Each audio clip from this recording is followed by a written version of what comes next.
नमस्कार मंडळी, कसे आहात? आज रक्षाबंधन निमित्त आपण बनवणार आहोत नारळाची वडी. चला तर बघूया याची रेसिपी.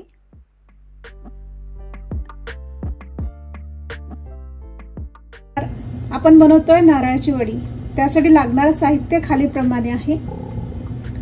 हा आहे 150 ग्राम नारळाचा चव किंवा नारळाचा कीस जो मी रेडीमेड घेतलेला आहे.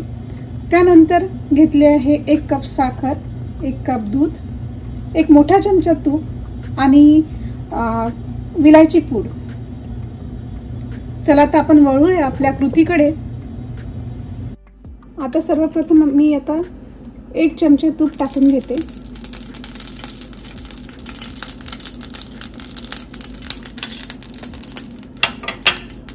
आणि त्यामध्ये हा नारळाचा जो चव आहे तो टाकून घेते.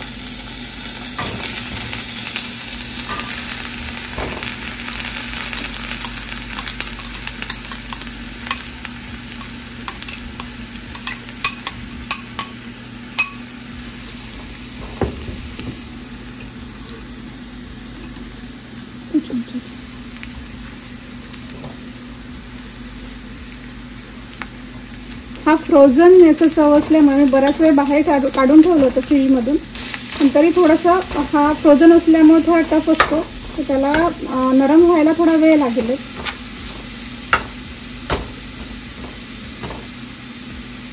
तर कढईमध्ये याला सतत असं फिरवत राहा, कारण खालून लागून यायला नको म्हणून.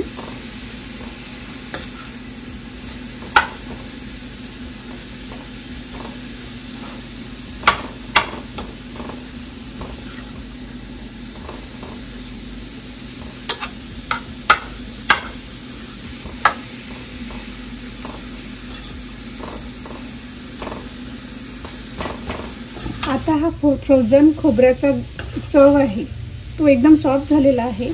याला मी थोडं तुपावर परतून पण घेतला आहे, त्याच्यामुळे याच्यातला जो ओलावा आहे तो निघून गेलेला आहे. आता याच्यामध्ये आपण टाकूया आपण घेतलेली साखर. तुम्हाला चवीनुसार जर तुम्हाला कमी पण घालायची असेल तर तुम्ही घालू शकता. त्यासोबत हे पूर्ण व्यवस्थित मिक्स करून घ्या.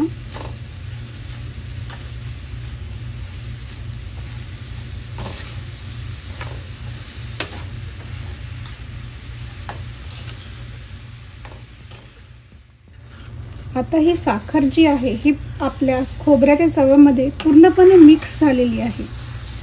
आता मी याच्यानंतर याच्यामध्ये टाकणार आहे दूध जे आपण घेतलेलं आहे.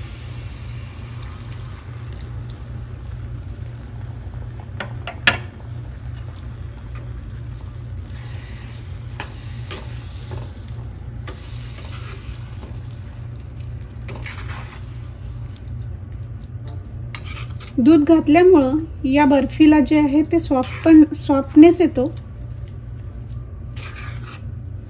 आणि चवीला पण खूप छान वाटते.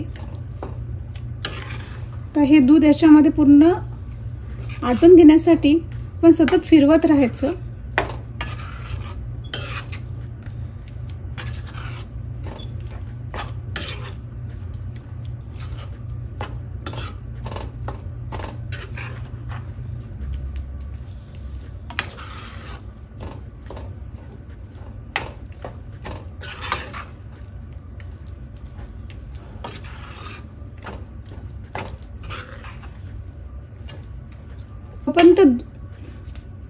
जोपर्यंत दूध याच्यामध्ये पूर्णपणे मिक्स होत नाही तोपर्यंत हा मंद आचेवर आपण याला फिरवत राहायचं सतत.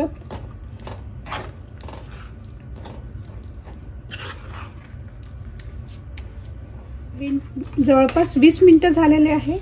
मी याला सतत हलवत आहे.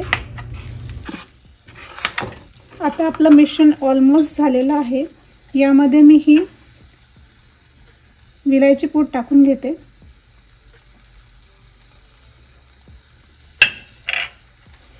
पुन्हा एकदा मिक्स करून घेते व्यवस्थित.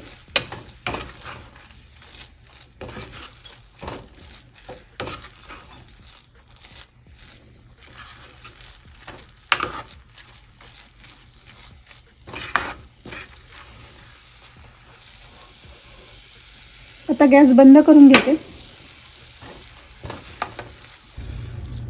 थंड करायचं आणि बघायचं की याचा गोळा जमतोय का. या केक टिनला मी ग्रीस करून घेते.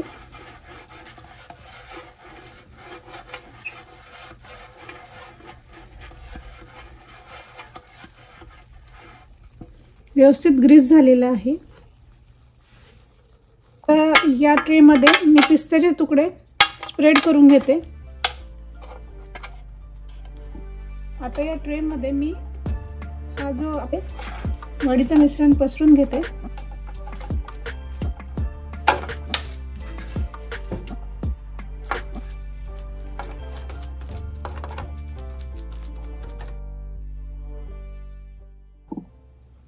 आता या स्पॅटुलाने याला व्यवस्थित एकसोय असं आपण प्रेस करून घेऊया.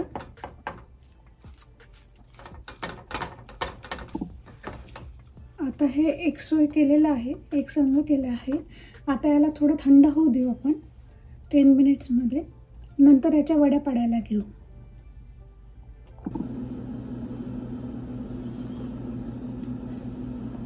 आता हलकी गरम असताना त्याच्या कड्या आपण सोडून घ्यायच्या.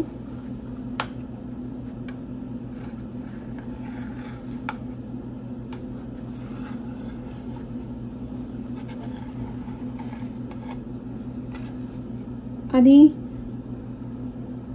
याला छोट्या छोट्या पार्टमध्ये कापून घ्यायचं.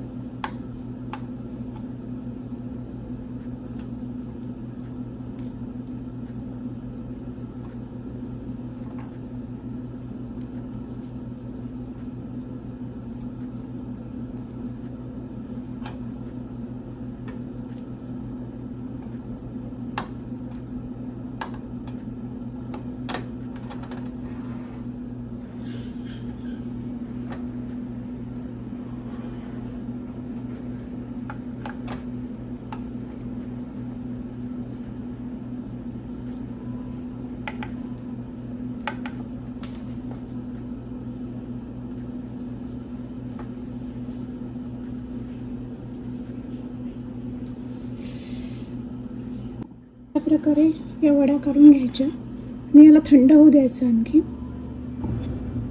अगदी परफेक्ट टेक्स्चर असलेल्या स्वीट आणि मस्त अशा लुसलुसीत अशा या खोबऱ्याच्या वड्या झालेल्या आहेत, रक्षाबंधन स्पेशल. तुम्हाला माझी ही रेसिपी कशी वाटली जरूर कमेंट करून सांगा. आणि अशाच नवनवीन रेसिपी बघण्यासाठी माझ्या चॅनलला सबस्क्राईब करा.